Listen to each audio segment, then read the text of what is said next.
Welcome to my channel, The World of Science Fiction. Don't forget to like and subscribe to the channel. The hospital ship Hope entered Xylos's atmosphere like a burning dagger, leaving a scar of smoke and flame across the crimson sky. Sam gripped the edge of his crash harness as alarms blared throughout the medical bay. The ship's hull groaned under the strain of uncontrolled entry. "Brace for impact!" Captain Mercer's voice crackled over the comms before dissolving into static. Sam's mind raced through emergency protocols even as the ship began to break apart around him. The structural integrity field had failed completely, allowing the forces of atmospheric entry to tear at the vessel like a predator with wounded prey. Medical supplies tumbled through the air, equipment tore free from wall mounts, and the screams of his crewmates mingled with the shriek of tearing metal. The last thing Sam remembered was the floor rushing up to meet him as darkness claimed his consciousness. He awoke to the acrid smell of ozone and the metallic tang of his own blood. A sharp, persistent pain throbbed in his right leg. When he tried to move, he discovered a mangled control panel had him firmly pinned. The exosuit he wore, standard issue for field medics, was operational but damaged, its twin power cores pulsing in rhythm with the pain shooting through his leg. "Hello?" His voice emerged as a croak, throat parched from the dry alien air. "Anyone alive?" The silence that answered told him everything. He was alone among the dead. The wreckage of the Hope stretched across the rusty landscape like the skeleton of some great beast. What had once been a state-of-the-art medical vessel was now a twisted monument to catastrophic failure. Through a jagged tear in the hull, Sam could see the burnt orange sky of Xylos, a world that had never been meant to receive human visitors. For 3 days, Sam drifted in and out of consciousness. He managed to free his leg and apply rudimentary first aid from what remained of his medical kit. The exosuit's life support systems kept him alive, filtering the alien atmosphere and providing nutrient supplements, but its power was waning. Death by dehydration seemed inevitable until the horizon shifted. At first, Sam thought it was a mirage, tall, shadowy figures approaching through the desert haze. But as they drew closer, he realized he was seeing his first natives of Xylos. They moved with an eerie grace across the difficult terrain, their skin the color of a stormy sky, their eyes gleaming like pools of molten gold. Their leader, a broad-shouldered figure with intricate scarifications across muscular arms, pointed at Sam with a crystalline blade that caught the light of the alien sun. "Sky scum!" The warrior spat in a language Sam's translator implant struggled to parse. "Your fall brings the spore rot. Death follows you like shadow." Sam raised his hands in a universal gesture of peace. "I'm a medic. I can help." A blow to his head cut off his words, and he slumped forward as darkness claimed him once more.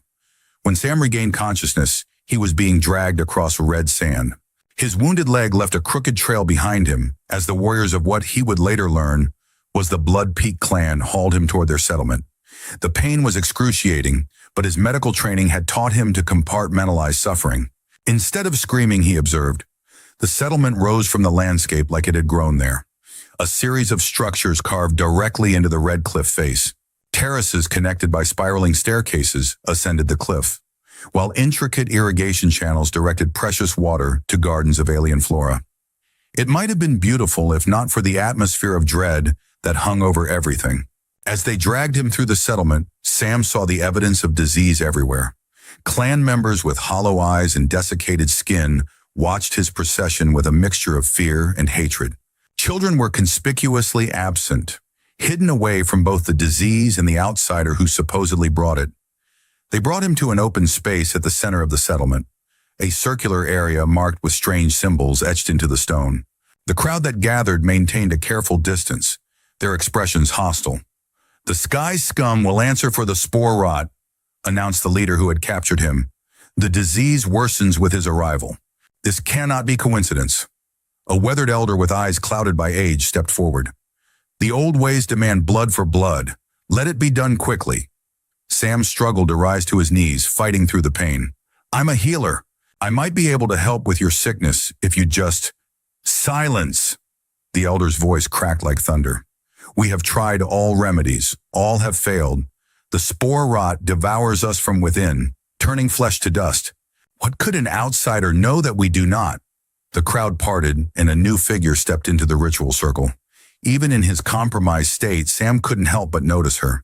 Taller than most, with a lean, powerful build that spoke of a lifetime of combat training, her storm gray skin was unmarked by the scars that adorned the others. Yet she radiated a deadlier threat than any of them. Her golden eyes, however, were what truly caught his attention. They burned with an intensity that transcended mere hatred. This was the look of someone consumed by grief. "Zyra will execute the sky scum," the elder announced. Her sister's spirit cries for vengeance. The warrior woman, Zyra, approached Sam with fluid grace. She drew her weapon, a blade that seemed to be made of living crystal. It caught the light and refracted it in impossible patterns, humming faintly as it moved through the air. Her face was a mask of cold fury as she circled him. "Your kind brings nothing but destruction," she said, her voice surprisingly soft yet filled with venom. "My sister was the strongest among us until the spore rot took her. 7 days ago, I held her hand as she crumbled to dust." Zyra's eyes narrowed. "Now you will join her in the void." Sam's medical eye noted her dilated pupils, the slight tremor in her otherwise steady hands, signs of trauma and exhaustion. "I understand your grief," he said quietly, "but killing me won't bring her back or stop the disease." Zyra's expression hardened. She glanced at his wounded leg with contempt. "Weak, infected, a mercy to end you." With a lightning-fast movement, she struck. The crystal blade arced toward his injured leg, aiming to sever it at the thigh. Sam braced himself for agony, for the end. Instead, there was a sound like no other, a pure crystalline chime that resonated through the entire settlement. The blade, upon contact with Sam's skin, shattered into hundreds of glittering fragments that scattered across the dusty ground like fallen stars. A collective gasp rose from the crowd. Zyra stood frozen, staring at the empty hilt in her hand. Her expression shifted from fury to disbelief to something approaching fear. Sam, breathing heavily from the anticipation of pain, looked up at her. Despite everything, the crash, the capture, the near execution, a faint, weary smile touched his lips. Their eyes met in a moment of shared bewilderment. The silence that followed was profound, broken only when the elder stepped forward, his clouded eyes wide with shock. "The unbreakable spirit," he whispered, his voice carrying in the still air. "The prophecy speaks true." Whispers rippled through the crowd, a mixture of awe and suspicion. The chieftain, a grim warrior whose face bore the scars of countless battles, shouldered his way through the throng. Unlike the others, his expression showed only calculated assessment, not superstitious fear. "Silence," he commanded, and the whispers died instantly. He circled Sam slowly, examining him as one might examine an unexpected weapon found on a battlefield. "I place no faith in fairy tales," he said at last, "but I cannot ignore what has happened here." He turned to Zyra, whose face had hardened into a mask to hide her shame. "The blade of your ancestors has judged. The outsider will not die today." Relief flooded through Sam, but it was short-lived. "Instead," the chieftain continued, "he will prove his worth. The prophecy speaks of a healer with an unbreakable spirit who would find the sun lotus, the cure that grows atop Silence Peak." He pointed to a distant mountain whose peak disappeared into crimson clouds. Even from this distance, it emanated a sense of foreboding. "Prove you are not a curse, but a salvation, outsider," the chieftain growled. "Bring us the lotus, or your death will be slow enough to make today's mercy seem cruel." He turned to Zyra, whose golden eyes now burned with humiliation rather than righteous anger. "Your blade has broken, your honor with it. You will escort the outsider. His fate is now yours. If he escapes or dies before reaching the peak, you will share his end." Zyra's jaw tightened, but she bowed her head in acceptance of the verdict. "I will not fail, chieftain." "See that you don't," he addressed the crowd. "The outsider and the disgraced one leave at dawn. Prepare what supplies can be spared." As the crowd dispersed, Sam found himself alone with Zyra in the ritual circle. The fragments of her shattered blade glittered in the dust between them like a barrier neither could cross. "I didn't ask for this," Sam said quietly. Zyra's golden eyes met his, cold as the void between stars. "Neither did I, sky scum, but I will complete this journey, even if I must drag your corpse to the peak and back." She turned and walked away, leaving Sam to wonder if he had escaped execution, only to face a more prolonged and painful death. Dawn brought no comfort on Xylos. The alien sun rose like a baleful eye over the horizon, casting long shadows across the red landscape. Sam stood at the edge of the settlement, testing the strength of his injured leg.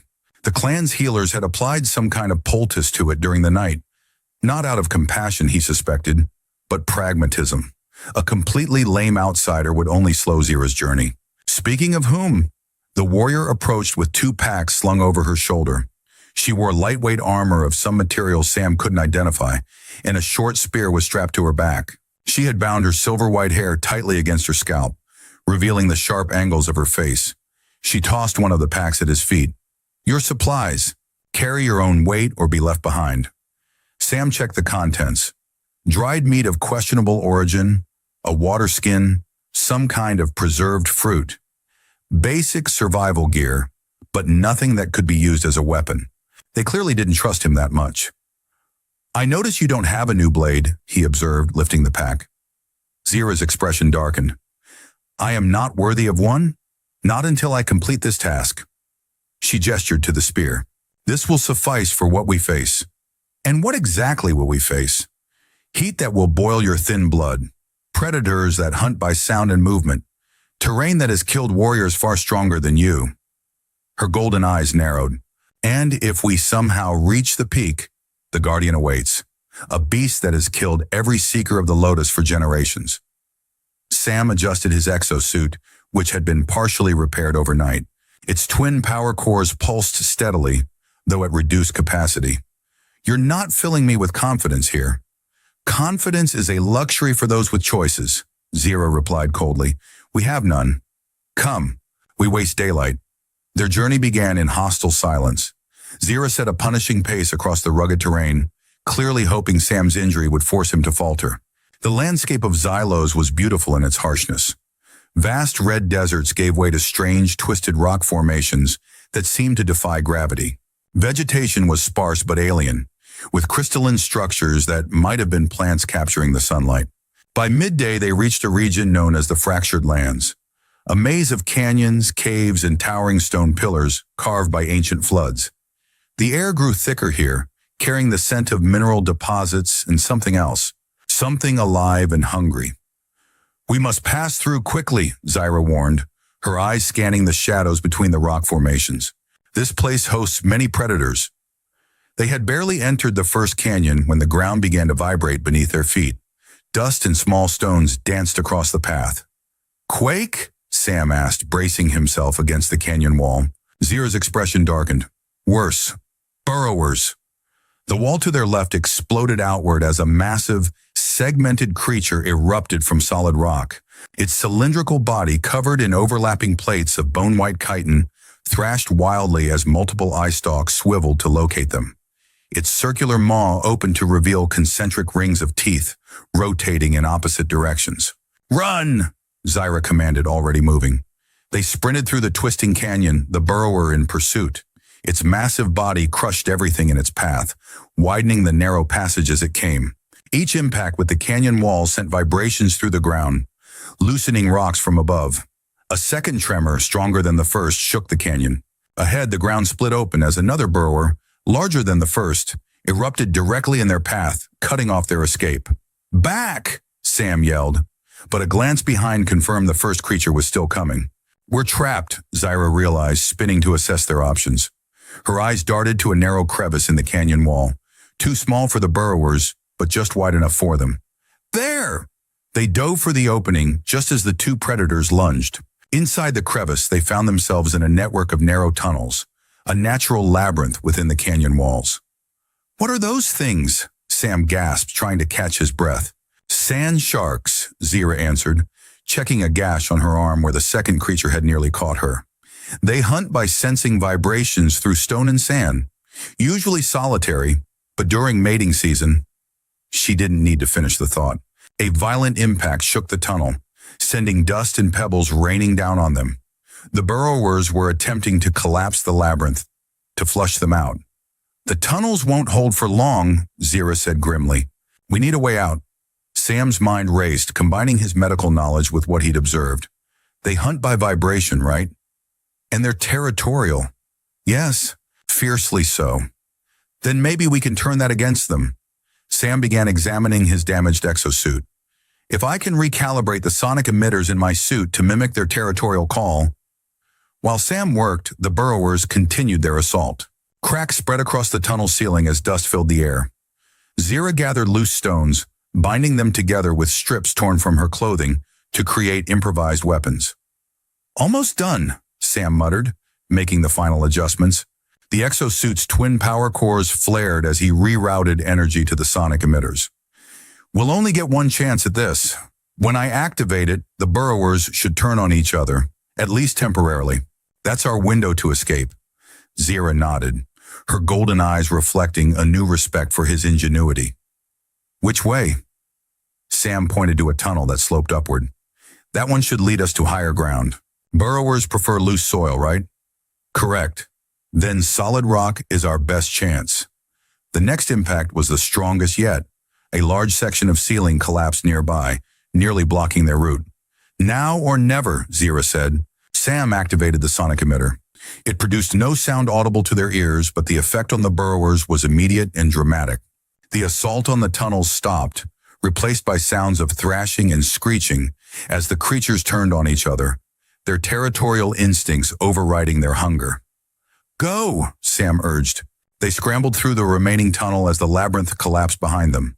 The path grew steeper, narrower, forcing them to climb rather than run. Sam's injured leg screamed in protest, but adrenaline pushed him forward. Behind them, the sounds of the burrowers' battle faded, replaced by the ominous rumble of collapsing stone. They emerged onto a ledge high above the canyon floor, just as the last of the tunnels gave way. Below, they could see the two massive creatures locked in combat, tearing at each other with teeth and armored segments. That was effective, Zira admitted, watching the battle with professional assessment. Doesn't look like they'll be following us anytime soon, Sam agreed. But their relief was short-lived.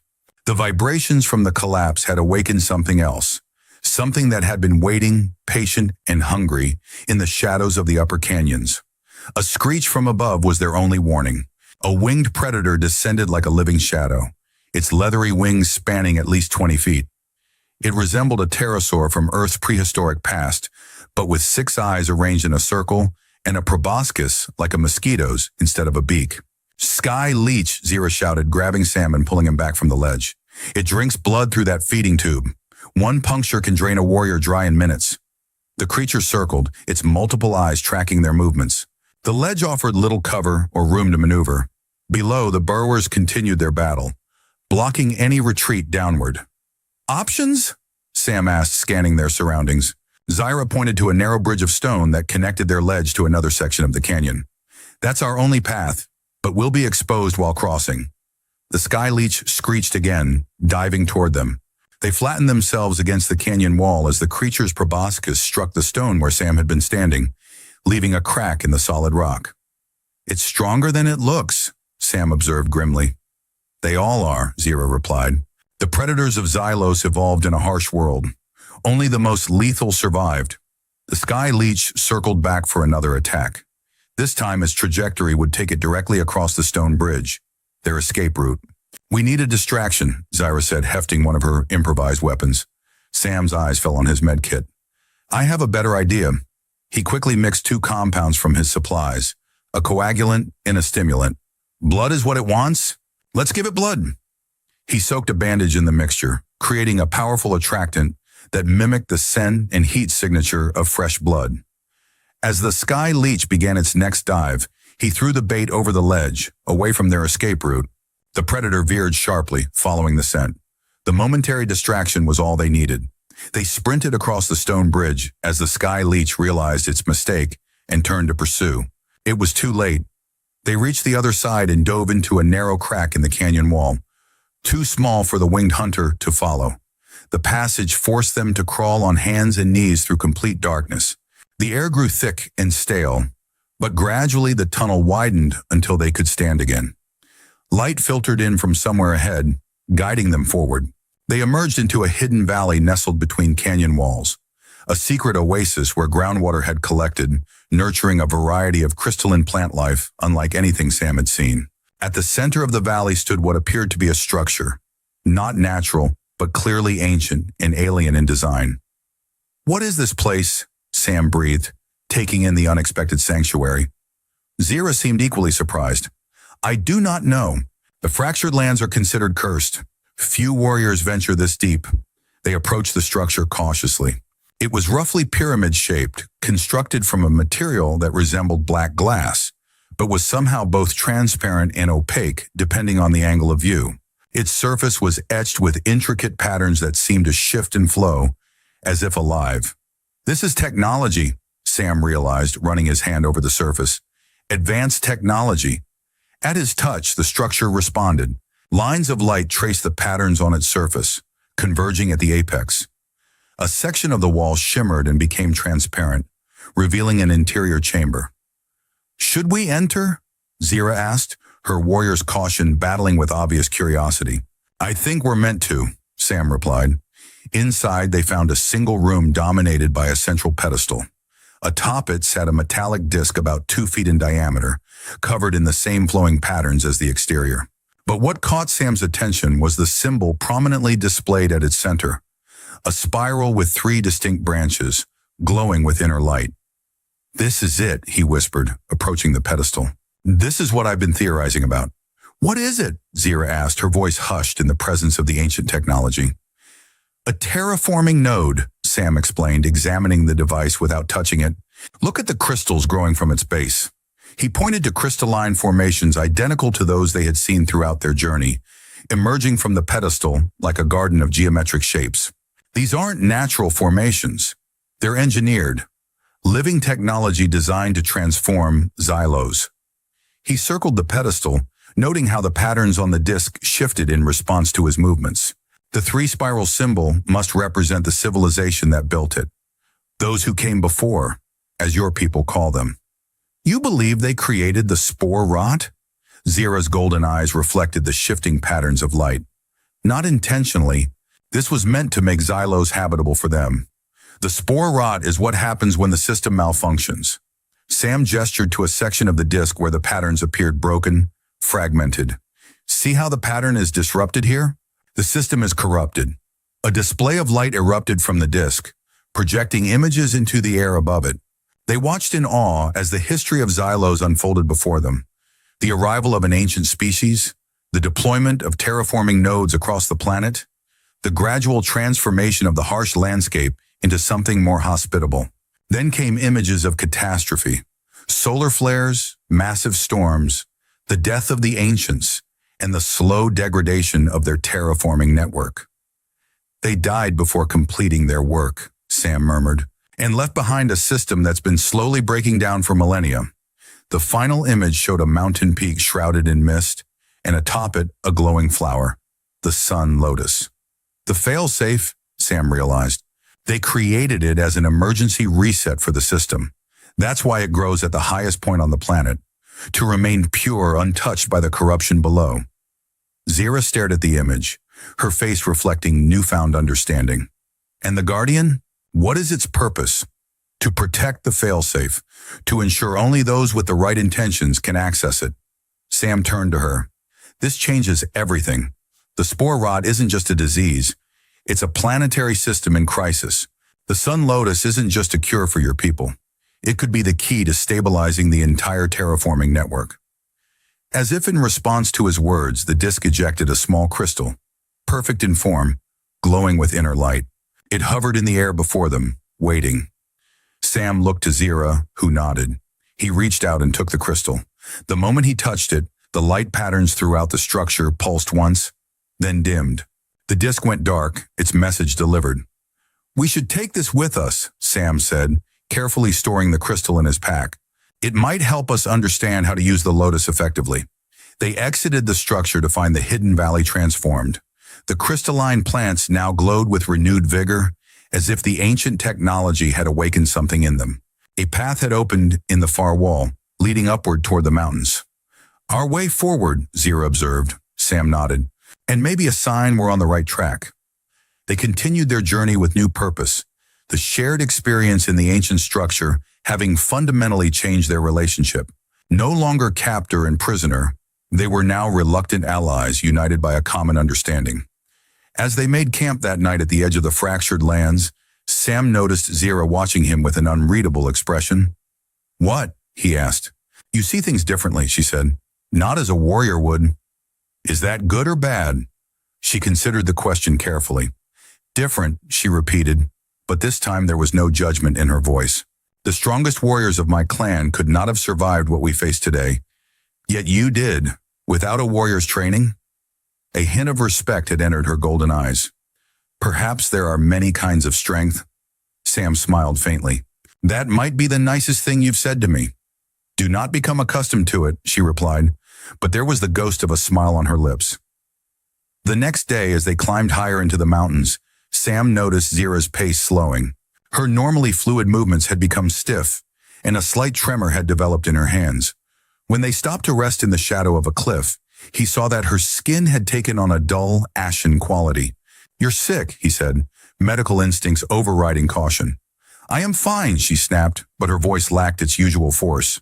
Sam moved closer, concern evident on his face. "You're showing early symptoms of something. Let me examine you." "Keep your distance," she warned, but she swayed slightly as she stood. "Zira, I'm a medic. If you're getting sick, I need to know what we're dealing with." She stared at him for a long moment, then relented with visible reluctance. "It is unusual. I am rarely ill." Sam conducted a basic examination, checking her pulse, respiration, and pupillary response. Her symptoms were consistent with the early stages of an infection, but without proper diagnostic tools, he couldn't be certain of the cause. When she coughed, he noticed crystalline specks in her saliva, the unmistakable sign of the spore rot. His concern must have shown on his face because Zira's expression hardened. "Tell me," she demanded. "It's the rot," he said quietly. "Early stages, but definitely the rot." Fear flashed briefly in her golden eyes before being replaced by a stoic acceptance. "Then I am already dead." "No," Sam insisted. "We'll find the lotus. There's still time. And if we don't reach the peak before the disease progresses?" Sam didn't answer. They both knew what it meant. The spore rot was unpredictable. Some victims lasted weeks, others only days. There was no way to know how quickly it would claim her. "We should seek shelter," he said instead. "A storm is coming." Indeed, dark clouds had gathered with unnatural speed, swirling around the mountain peaks. The wind rose from nothing to a howling gale in minutes. Within the hour, they were in the midst of a full sandstorm, the air filled with swirling particles that abraded exposed skin and reduced visibility to mere feet. They found refuge in a cave set into the mountainside. Sam worked quickly to seal the entrance with their packs and loose stones, creating a barrier against the worst of the storm. No sooner had he finished than the full fury of the tempest hit. Sand and debris pummeled their makeshift barricade, some finding its way through small gaps to dust the cave floor. In the dim light that filtered through, Sam turned his attention back to Zira. Her condition was worsening by the minute. Her breathing had become ragged, and when she coughed, more crystalline material appeared in her saliva. "Rest," he instructed, helping her lie down. "I'll do what I can." He opened his medkit, taking inventory of what remained. Most of the advanced treatments had been used or damaged in the crash, but he still had basic antibiotics, antivirals, and analgesics. Nothing specifically designed for an alien pathogen, but better than nothing. He administered what medications seemed most appropriate, then focused on managing her symptoms, cooling her fever with damp cloths, ensuring she remained hydrated, monitoring her vital signs as best he could without proper equipment. As night fell, the storm continued unabated, trapping them in the cave. Zira's fever spiked dangerously high, pushing her into delirium. She thrashed against Sam's ministrations, calling out in her native language. "Mira," she cried, reaching for someone who wasn't there. "Don't leave me, little sister. Please, stay with me." Sam held her hand, speaking softly. "I'm here, Zira. You're not alone." Her golden eyes, bright with fever, fixed on him without recognition. "The rot takes everyone. It will take me too." "I failed you, Mira. I failed everyone." "You haven't failed," Sam assured her, though he knew she couldn't understand. "We'll reach the peak. We'll find the lotus." Through the long night, he fought for her life with the same determination she had shown in battle. He used every trick, every treatment his training had equipped him with. When conventional methods faltered, he improvised, creating poultices from the medicinal plants they had gathered, adjusting the mixture based on her responses. The fever broke shortly before dawn. Zira's breathing eased, her skin cooling to a more normal temperature. Sam, who hadn't slept for a moment, sagged with exhaustion, but allowed himself a small smile of victory. When Zira opened her eyes, they were clear and alert for the first time in hours. She looked at Sam, at his disheveled appearance and the dark circles under his eyes. An understanding dawned on her face. "You stayed awake all night," she said, her voice weak but lucid. Sam nodded. "That's generally what doctors do when they have a critical patient." "Why?" The question was barely a whisper. "Because I took an oath," he answered simply. "To help. No matter who." Zira stared at him for a long moment, something fundamental shifting in her golden eyes.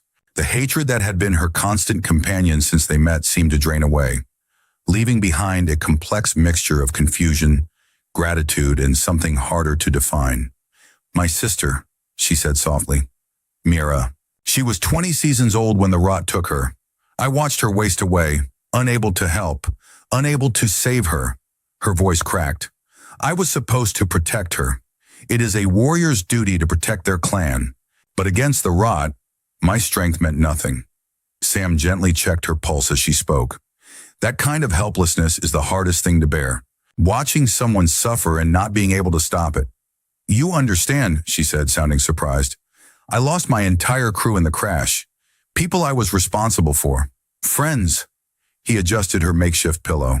"So yes, I understand guilt. And grief. I blamed your kind for the rot. For Mira." Her admission seemed to cost her. "I know. And maybe you were right too. I don't know where this disease came from." He paused. "But after what we saw in that ancient structure..." "The terraforming node," she supplied. "Yes, I believe the spore rot is a terraforming system gone wrong. Not created by humans, but by those who came before." He took out the crystal they had found.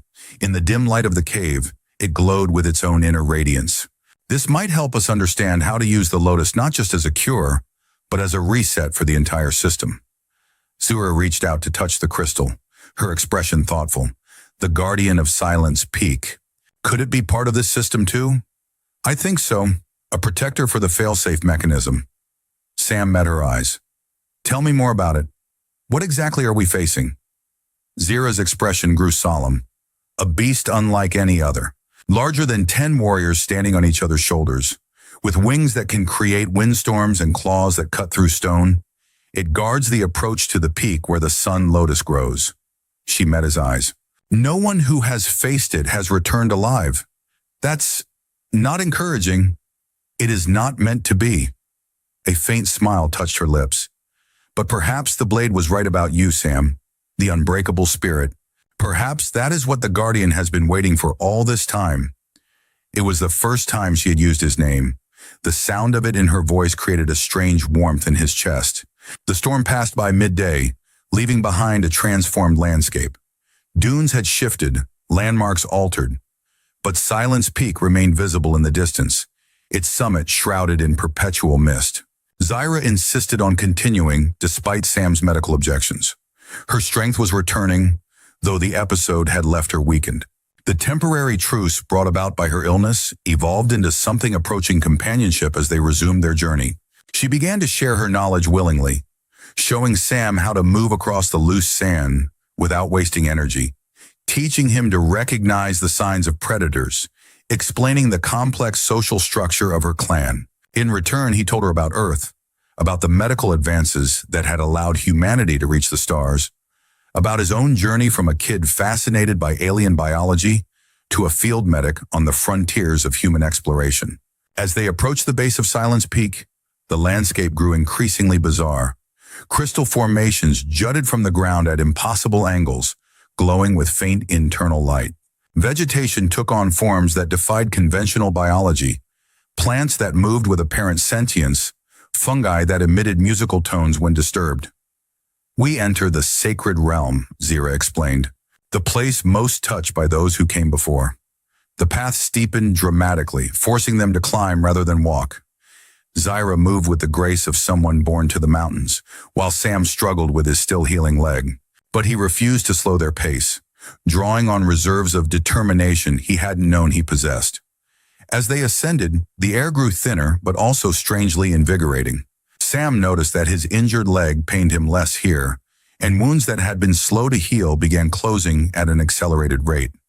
"The peak has power," Zyra confirmed when he mentioned it. "It is why the Sun Lotus grows only here, why the Guardian protects it so fiercely." They made camp on a narrow ledge halfway up the mountain. The view was breathtaking. The red deserts of Xylos spread out below them like a vast ocean, the setting sun painting everything in shades of gold and crimson. The twin power cores of Sam's exosuit pulsed steadily, their glow a small echo of the dying light. "Tomorrow we reach the summit," Zyra said, her voice solemn, "and face the Guardian." Sam nodded, examining the crystal they had found. Its glow had intensified as they climbed higher, as if responding to the proximity of the peak. "I've been thinking about the terraforming system, about the spore rot in general. If the Sun Lotus is a failsafe, as I suspect, then it must contain a master control sequence, something that can override the corruption in the system. You believe this crystal might help us access it?" "It's possible. It seems to be a key of some kind, responding to our proximity to the peak." He held it up, watching how the light within it shifted and flowed. Those who came before built redundancies into their system. The Lotus as a cure, the Guardian as a protector, this crystal as a key. Zyra considered this. Then why place the Lotus where none can reach it? To prevent misuse, maybe, or to ensure only those who truly needed it would make the effort to obtain it. Sam looked up at the misty summit. Or perhaps the Guardian isn't meant to keep people out, but to test them, to ensure only the worthy can access the failsafe. "An interesting theory," Zyra said. For the first time since they'd met, she used his name without hesitation. Sam. The summit path grew treacherous as they climbed higher the next day. Sheer drops flanked narrow ledges, and the mist reduced visibility to mere feet in front of them. The air hummed with strange energies that made the hair on Sam's arms stand on end.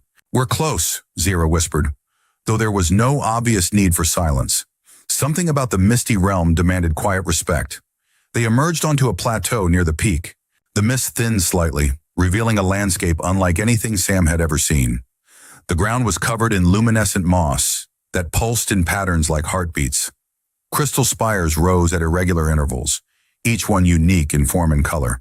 And at the center of the plateau stood a single plant, its stem silver white, its flower a radiant gold that seemed to capture sunlight even through the mist. "The Sun Lotus," Zyra breathed. Sam started forward, then froze as a shadow moved across the misty field. Something massive was circling the plateau, its movements deliberate and predatory. "The Guardian," Zyra warned, reaching for her spear. The creature descended from above, its great wings dispersing the mist with each powerful beat. Sam's first thought was that it resembled a terrestrial griffin, the body of a great cat combined with the head and wings of a predatory bird. But the resemblance ended there. Its feathers were crystalline, catching and refracting light in hypnotic patterns. Its eyes glowed with the same internal fire as the crystal formations they had seen throughout their journey. Most disturbing of all, its body was covered in patches of desiccated tissue, areas where feathers and fur had fallen away to reveal skin that cracked and flaked. In those patches, Sam recognized the same crystalline spores he had seen in Zyra's cough. "It's infected," he realized aloud. "The Guardian has the spore rot." The creature landed between them and the Lotus, its massive form blocking the path. It roared, a sound of rage, yes, but also unmistakable pain. "I will hold it off," Zyra said, readying her spear. "You run for the flower." "Wait," Sam caught her arm. "It's not evil, it's sick." Before Zyra could respond, the Guardian charged. She met its attack with the grace of a born warrior, her spear striking at vulnerable points with precision. But the weapon bounced harmlessly off the creature's crystalline armor. With a contemptuous swipe of one massive paw, it sent Zyra flying across the plateau. Sam watched in horror as she landed hard, momentarily stunned. The Guardian turned its attention to her prone form, preparing to deliver a killing blow. In that moment, something crystallized in Sam's mind, a clarity of purpose that cut through fear and doubt. He was a medic. This wasn't an enemy to be defeated. It was a patient to be healed. He ran forward, placing himself between the Guardian and Zira. The creature paused, surprised by this unexpected development. Its glowing eyes, filled with pain and confusion, fixed on Sam. "It's all right," he said softly, reaching slowly into his medkit. "I'm not here to hurt you." The Guardian growled, a low rumble that vibrated through the plateau. But it didn't strike. Sam extracted his last, most precious tool, an auto-stim regenerator. It was designed for human physiology, but the principle was universal. Stimulate cellular regeneration, boost the body's natural healing processes. If the spore rot was breaking down tissues, perhaps this could slow or reverse the process temporarily. "Easy now," he murmured, taking a careful step forward. "I'm going to help you." The Guardian's wings flared in warning.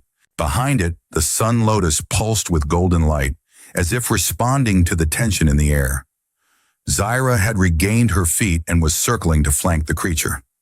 "Sam, this is madness," she hissed. "Trust me," he replied, not taking his eyes off the Guardian. "It's in pain. It's been guarding the cure to its own disease, unable to use it." Another step. The Guardian's growl deepened, but it remained in place, its glowing eyes tracking Sam's every movement. "That's it," he encouraged. "Just stay calm." When he was within arm's reach, he slowly raised the regenerator. "This might feel strange, but it will help. I promise." With a swift, practiced motion, he pressed the device against one of the infected patches on the Guardian's flank and activated it. The creature roared, a sound of surprise rather than anger, and its massive body went rigid. For a terrible moment, Sam thought he had miscalculated, that the Guardian would tear him apart for this violation. But then the muscles beneath his hand relaxed as the regenerator did its work, providing immediate relief to the painful lesion. The Guardian sank to the ground, its aggressive posture melting away. It looked at Sam with something approaching understanding in its ancient eyes. Then with deliberate purpose, it shifted its massive bulk aside, clearing the path to the sun lotus. Zira approached cautiously, her spear lowered, but not discarded. "What did you do to it?" she asked, incredulous. "I helped it," Sam replied simply. "That's what medics do." He moved past the now docile Guardian to the lotus. Up close, the flower was even more remarkable. Its petals seemed to be composed of living light, constantly shifting and flowing. At its center was a cluster of crystalline stamens, each one containing a drop of golden liquid. "The nectar is the cure, according to legend," Zira said, joining him. "But only a few drops are needed. We must not take the entire flower, or it will die." Sam nodded, removing a small vial from his kit. With careful precision, he collected several drops of the golden nectar. As he did so, he placed the crystal they had found from the terraforming node near the flower. The two began to resonate, light passing between them in complex patterns. "It's responding to the crystal," Sam observed. "They're part of the same system." The resonance intensified, and suddenly the entire plateau was filled with projected images, similar to what they had seen in the ancient structure, but more detailed, more complete. The history of Xylos unfolded around them, culminating in a series of instructions. How to use the lotus nectar not just as a cure, but as a means to recalibrate the entire terraforming system. "This is it," Sam said, excitement building in his voice. "With this knowledge, we can stop the spore rot permanently. Not just treat the symptoms, but fix the cause." As they prepared to depart, Sam paused to look back at the Guardian. The creature watched them with ancient wisdom in its eyes. No longer a fearsome beast, but a sentinel fulfilling its purpose. Sam raised a hand in farewell, and to his amazement, the Guardian dipped its great head in acknowledgement. The descent was easier than the climb, both physically and emotionally. A weight had been lifted from them, the burden of mutual distrust replaced by something approaching camaraderie. Zira moved with renewed purpose, her golden eyes bright with hope for her people. "What you did up there," she said as they navigated a tricky section of path, facing the Guardian unarmed. "I have never seen such a thing." Sam shrugged. It wasn't courage so much as training. When you're a medic, you learn to see past the immediate threat to the underlying cause. Still, it was. She seemed to struggle for the right word. Impressive. Coming from Zira, it felt like the highest praise. They reached the Blood Peak settlement 3 days later. Word of their approach spread quickly, and the entire clan gathered to witness their return. The chieftain stood at the forefront, his scarred face unreadable as they approached the ritual circle where their journey had begun. "You return," he stated, his tone neutral. "Both of you." Zira stepped forward and presented the vial of golden nectar. "We bring the Sun Lotus, chieftain, as was commanded." A murmur ran through the crowd, a mixture of disbelief and hope. The chieftain took the vial, examining it with narrowed eyes.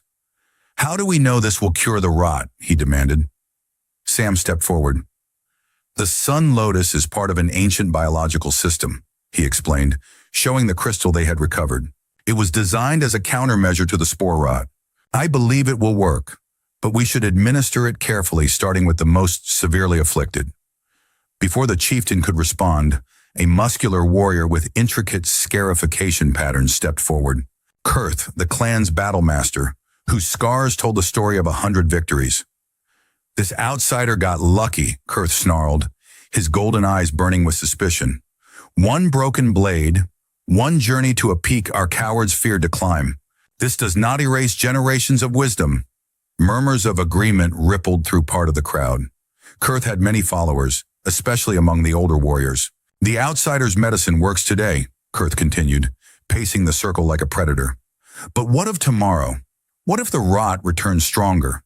Will we be weakened by soft ways, dependent on sky scum wisdom?" He spat on the ground.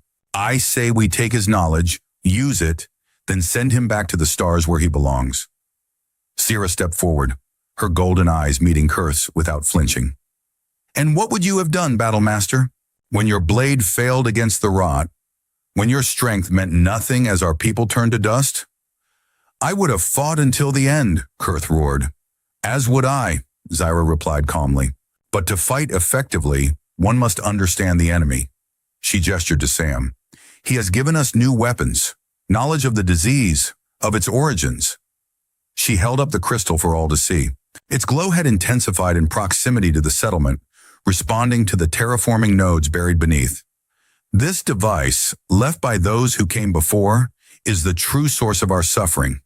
The spore rot is not a curse, but a technology gone wrong." "How do you fight that with a blade, Kurth?"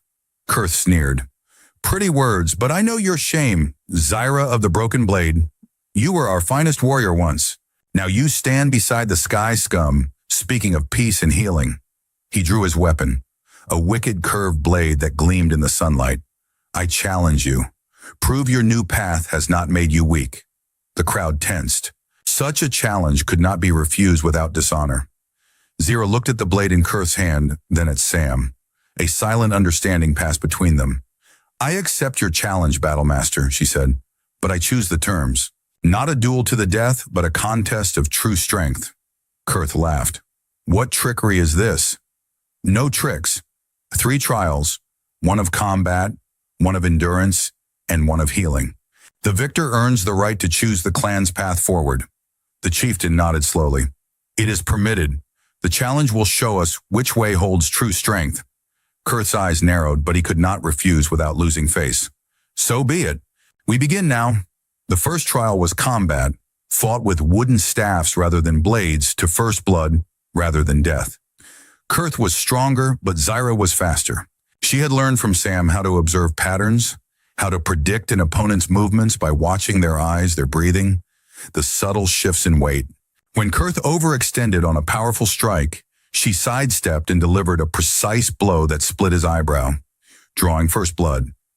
The second trial was endurance, a race to the top of the settlement's highest cliff and back. Kurth took an early lead, his powerful legs driving him forward.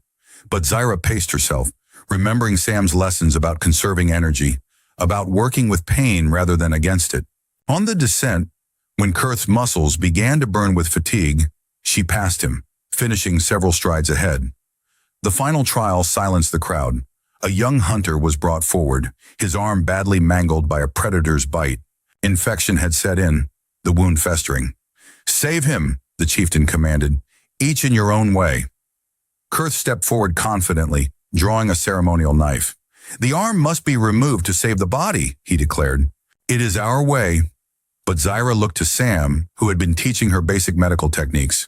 With steady hands, she cleaned the wound, applied a poultice made from the sun lotus extract combined with local herbs, and created a proper splint.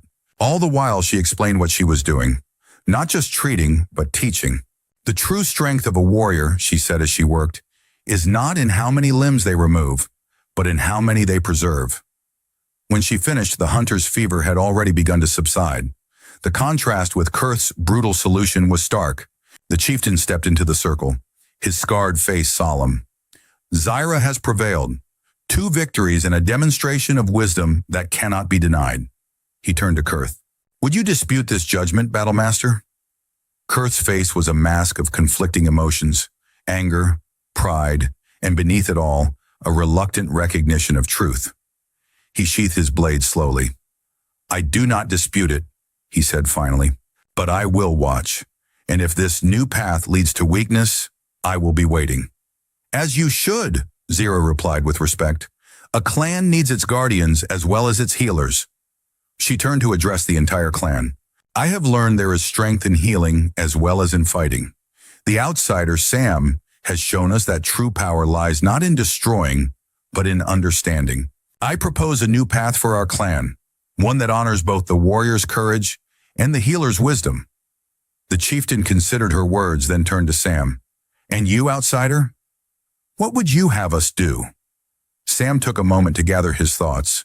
I believe the spore rot was created by an ancient civilization, the ones your legends call those who came before. It was part of a system meant to transform this world, but it went wrong. He looked around at the assembled clan. The Sun Lotus is a temporary solution. To truly defeat the rot, we need to understand the entire system, find its source. And how would we do this? The chieftain asked. Together, Sam replied simply. My people's knowledge combined with yours. Science and tradition working as one. The clan murmured among themselves. The concept radical, but the results undeniable. The chieftain stroked his scarred chin thoughtfully. It seems the blade chose wisely when it refused to cut you, outsider. He turned to Zyra. You wish to lead this new path? She nodded, standing tall. I do, chieftain. Then prove your worth not in combat, but in wisdom. He addressed the clan. Those who would follow Zyra's new way stepped forward. One by one, clan members moved to stand behind Zyra. First came the young, then the recently healed, and finally even some of the older warriors. When the movement ceased, more than half the clan had declared their support. The chieftain nodded, accepting the will of his people. So be it. Zyra will lead those who choose the new path. I will lead those who maintain the old ways. 2 strengths for our clan instead of 1. In the days that followed, a transformation began.